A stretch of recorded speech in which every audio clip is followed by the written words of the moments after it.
Y'all don't mind if I just record one more Megabonk episode? Hi, hello and welcome. Welcome back to Megabonk. We might need to switch it up and play with someone else than Calcium because we have been just no-lifing on him lately. Let's go back to Clank. I love Clank. Do we want the Santa hat on top of his... No, I think his cowboy hat kind of seals the deal already. So challenges on Clank don't well, we don't redo the challenges we've done already. I think Speedrunner Plus, I don't know if we let's not fuck with that right now. No weapons allowed. No weapons allowed. Would you rather have endless bacon and no video games? Or endless video games? Endless bacon, no games. What was the Schlatt quote again? So this one is just everything is a little bit harder. I feel like we can do this. We can do this, right? Okay, and that just gets progressively more difficult.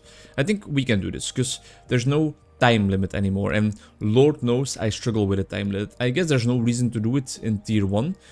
There is a reason to do it in tier 1. The reason is you can only do it in tier 1. Let's go for the Oh No challenge, tier 1 forest with Clank. I wonder if the other areas you can unlock, if they have their own set of challenges, or if they have the same set of challenges you can then complete again.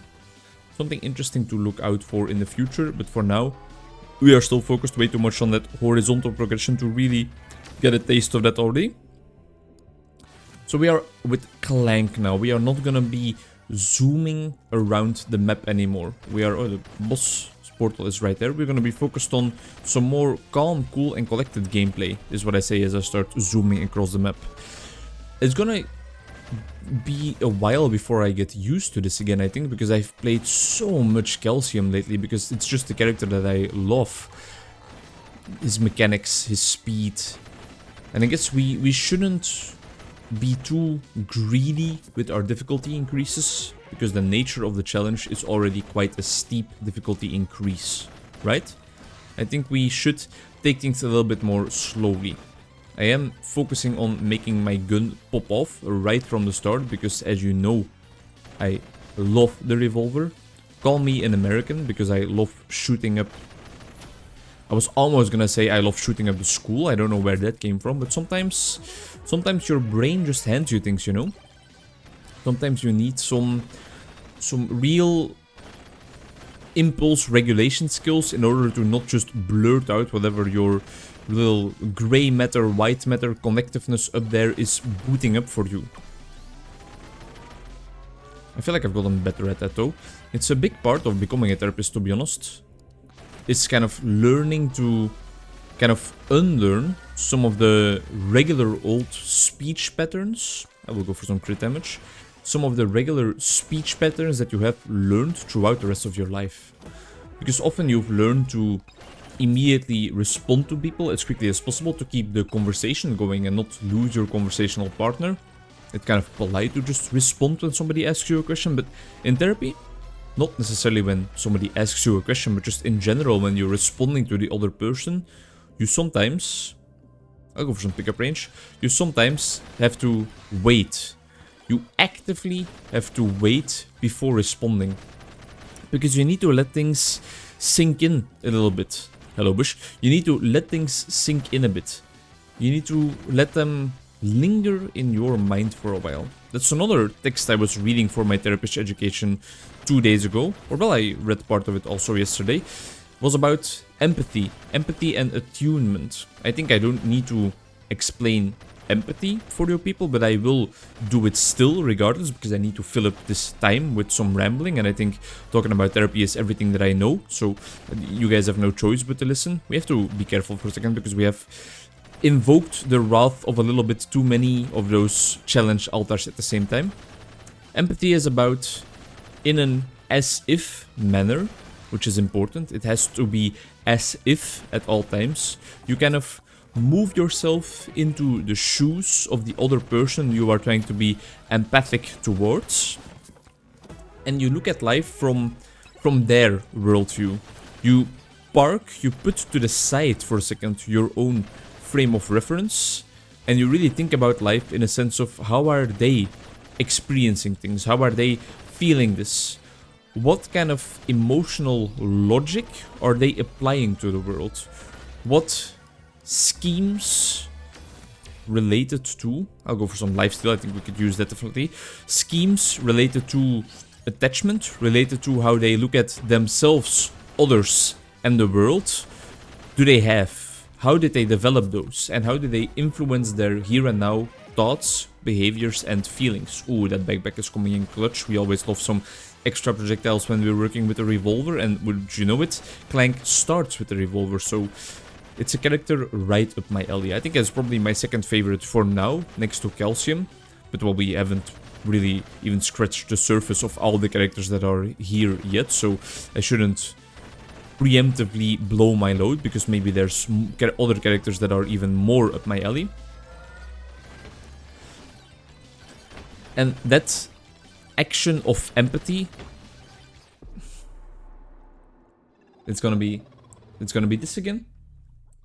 We're gonna be doing this again, and we're gonna gain 9 silver, so 1 short of actually unlocking the next weapon slot. That's how we're gonna do it today. Okay, I see you, I hear you. I might grab 1 silver from this run and just vanish real quickly and then come back. I don't know how you feel about that, but I feel quite a-okay about that. As soon as I see my first silver coming in, we're out of here. We're outie. We're throwing away this challenge run and we're trying again. And I'll shut up until that point happens. It's actually quite easy to die in this game, to be honest. So now, it was not a skill issue. It was actually planned all along. Shop, weapon slot, buy. Oh, it's a game changer, ladies and gentlemen. Nothing is ever going to be the same. In general, you do that from an embodied sense, but therapists, they really focus on that embodiment. They try to be there with their own bodily feelings. You try to move yourself, again, as if you are the other person for a second. You try to move yourself into their shoes, look at the world from their window, which is how Yalom words his view on empathy a little bit. Rogers has some interesting... Okay, Rogers has some interesting ideas on empathy. He is kind of the main person in my school of therapy. He is the founder of person-centered, client-centered therapy. And the text I read yesterday was all about attunement as well, about how you, as a therapist, are constantly in a kind of presence, constantly kind of attentive. You are constantly focusing your attention on all non-verbal signals that the person across from you is producing. Their tone of voice, the speed at which they are talking with, their bodily expression, and something that I found quite beautiful, the way that they are holding their body together in therapy. Because some clients sometimes sit with their arms kind of underneath their armpits, or their arms just kind of in a sense of hugging themselves, and they are often in, not necessarily in despair, but they are often kind of like, well, having a hard time. They are feeling nervous, they are not maybe feeling at ease in the therapy room. And it's important to be attentive towards it and to mirror it potentially. Take that same stance to tell them, like, I see that you're sitting like this. For me, that would mean that I'm not feeling at ease, but I want to know what that feels like for you. And it's important you do this as a therapist, because it makes the client feel seen, and it helps them feel safe towards their own experiencing. It feels like, it helps them feel like they are allowed to feel what they feel and express it like they are maybe unconsciously expressing it by moving their body into that state. And it helps them look at their experience differently. It allows it to be there more, because maybe they were not even thinking about, well, I am sitting in this manner because I am not feeling at ease here in the slightest. Only sometimes when you hand them that from your empathy, from connecting with what their bodily expression would feel like for you. Oh, nice.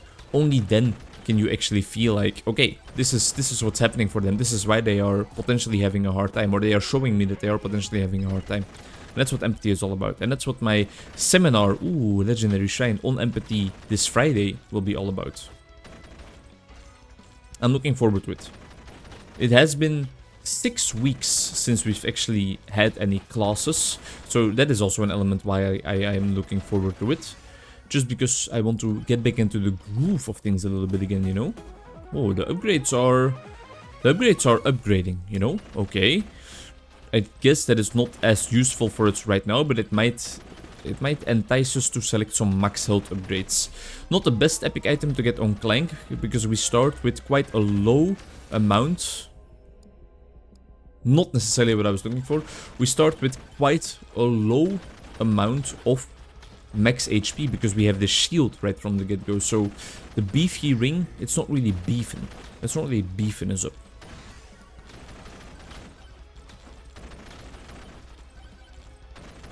She did repeat, the author was Jean Watson, an emotion-focused therapist.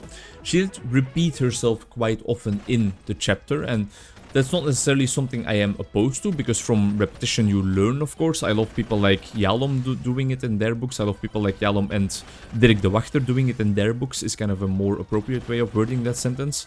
So I'm not opposed to some repetition, especially in non-fiction when you're trying to learn about stuff. Please tell me over and over again until I can really wrap my head around it.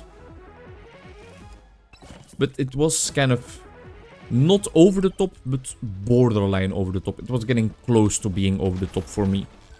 Because the main point she kept on making was, if you offer... Oh, nice. If you offer a relationship to the client that is warm, accepting, supporting, empathic, that makes them feel at ease with you. Yes, that makes them feel at ease with you. Then they will learn to look at themselves more from that point of view. They will learn to be more accepting, at ease, welcoming, unconditionally, positively regarding towards everything that comes up in their experiencing. They will learn to look at things they might have previously been avoiding or keeping silent. Because you create a space in therapy where you can look at those things together, first of all. Where you provide part of the containment, part of the support needed for them. Beautiful. Needed for them to be able to look those demons in the eye. To be able to look those things in the eye that they might have previously been avoiding up until that point. Think about being warm, accepting, being there. I don't want the banana ring. Being there for your client that has gone through abuse. Or your client that has actually had a bunch of relationships with men that were I'm talking out of my own point of view right now, with men that have mistreated his or her rights, her feelings, her person, that have kind of not been a safe space for them. Think about that client coming into therapy with a male therapist. The opportunity for a corrective experience is really there. I know that movement speed doesn't give us any damage, but Clank is too slow for me. I need some movement speed to move around. I will go for more attack speed, yeah, for sure. And that's the beauty of therapy, I think, is being able to be there in that sense. So that's what Watson was talking about providing that kind of safe space in order for clients to learn to be more safe towards themselves and to others. Because in that example I just gave, for example, if that client can learn this Vincent guy, he is actually a standout guy who doesn't need a chair, but he is actually also just supportive, an authentic, loving, but in a client sense, so like the therapist-client love way. She might learn, or he might learn, to open up to more males again in the future. That's what we talk about when we talk about corrective experiences. It's like you have had this traumatic experience, this damaging experience, I guess you could call it, of your interaction with a male previously in life, and now there's another experience coming up, and it is corrective. It is trying to set straight what the other person had kind of ruined beforehand up until that point in time. It's what people talk about when their real father is not in the picture, for example, and they get matched up with a nice foster parent or a nice stepdad. It's like, okay, I maybe have not... I didn't really know my real dad. He was not in the picture, but you have really... We're not really airborne ever. So I think I will go for max HP in the hopes of getting to that 100 max HP point and getting our beefy ring active. I think we have damage to deal with the elite spawn increase. And we want that additional experience and potential of chest spawning. Look at this. These are all elites, for example, and we are making quick work of them. And if we stay close enough for our bow to really put in the work, put in the effort. I guess we should focus on filling up our weapon slots a bit more. Maybe now that we have so many of them. I am still just upgrading the weapons that I already have. But maybe just filling up those slots would be more beneficial to us. It's corrective in a sense of it sets the record straight. And that's something I definitely want to provide towards clients. And it doesn't necessarily have to be about a client that had a bad experience with men and you're trying to... I'll go for access. And you're trying to correct her or his view towards men. It can be about anything. It can be about a client feeling like they are not... They are not allowed to be there. They are not allowed to take up space. And you, in your therapist's room and in your therapeutic relationship towards them, are really trying to show them in here. Beautiful. Okay, now it's active. In here, in this room, in our relationship, in this safe space, please, be yourself. Be here. Take up this space. I want to meet the you to the fullest extent possible. I want to get into this I-thou relationship. I don't want that I-it shit. Miss me with that. I don't want to see a part of you.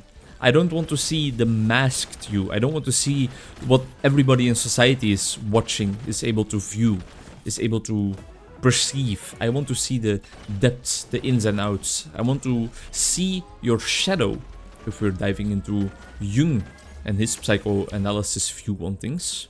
Give me some more moments, sweet. I want to see your shadow. I want to see the darker side of you. The side that you might not... Well, gold gain, it's a little bit too late. Max HP is maybe good for defensiveness. Projectile speed? Yeah, let's go for projectile speed. We don't do that too often anymore. And my bullets flying across the map even a little bit more quickly. I'm not going to shy away from that. I'm not that involved with psychoanalytic therapy or with Jungian psychology for that matter. Or Freud or any of the other psychoanalytical human beings out there. But I am a little bit like Winnicott, for example, and Yalom. Yalom writes a lot from psychoanalytical teams as well. I don't know why I saw red and I immediately picked it, but I don't want to become bigger. I don't want that size upgrade. The shrines becoming healing spots could be beneficial, but I don't think that is really what we need anymore at this point of the run. What do we need at this point on the run? I guess we do need to kind of start making our way over to the boss altar. We might be able to, especially if we get gold bursts like that, we might be able to open up a chest or two more along the way. I will go for one more projectile count and I will clear out this challenge shrine real quickly.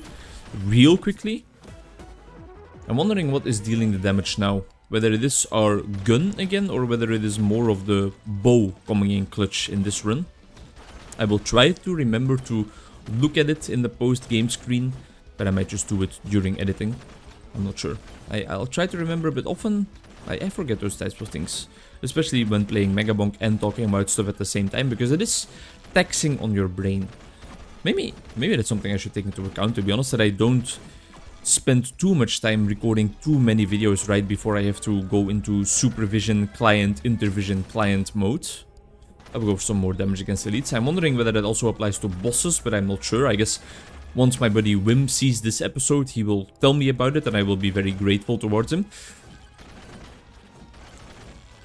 Taking into account the fact that I am gonna have to do a lot more talking, thinking, not rambling, and also a bit less talking than what I do right now, because in those contexts it's more, well, in the supervision intervention context I need to do a lot of talking still, but in the client context at least it is more about my clients doing the talking. Otherwise there is something definitely wrong. I will go for the Aegis, and I just realized that we really need to start making our way over to the boss altar as quickly as possible, because otherwise the final swarm will be overrunning us before we get a chance. And this run was a walk in the park, to be honest. Once I pay a little bit more attention to what I'm selecting, and once I make a little bit more sound game decisions, everything just comes up Millhouse without putting in too much extra additional effort. Let's open up one more chest, maybe survive the final swarm a little bit longer.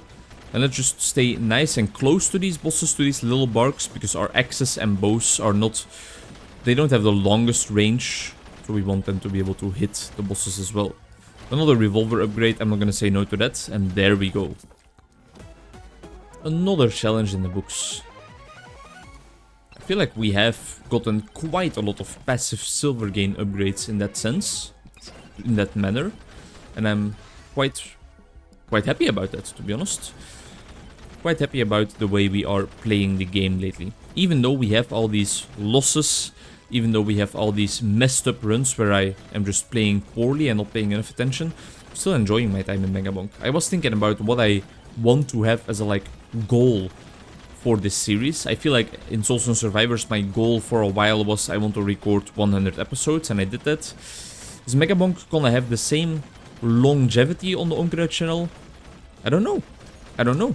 I guess that is something nobody knows. That is something the future will hold in store for us and we will have to experience. But there is an additional factor of me having some control and responsibility in that mystery. Because is that the goal I want to set? Is that too steep? Do I want to set a different goal in Megabonk?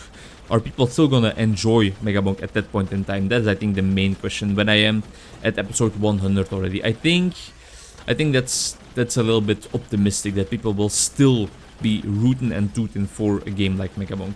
Because I feel like Souls and Survivors in the end as well, and well, from the start as well, and Megabonk is that already too, I was making more for myself than for the people watching it. And again, that is the kind of the opinion I have already, the view I have on things already right now, but I think it will become more and more of that once Wim has burned out from Megabonk, once Brent and a Destroyer has burned out from Megabonk as well, because they will just be like, yeah, I played the game to a nice extent myself, I saw some Onkruid videos about it, I have gotten to know the game by now. I am not gonna spend even more time in the Megabonk universe because I've kind of squeezed it dry. I've squeezed the last couple of droplets of juice out of it.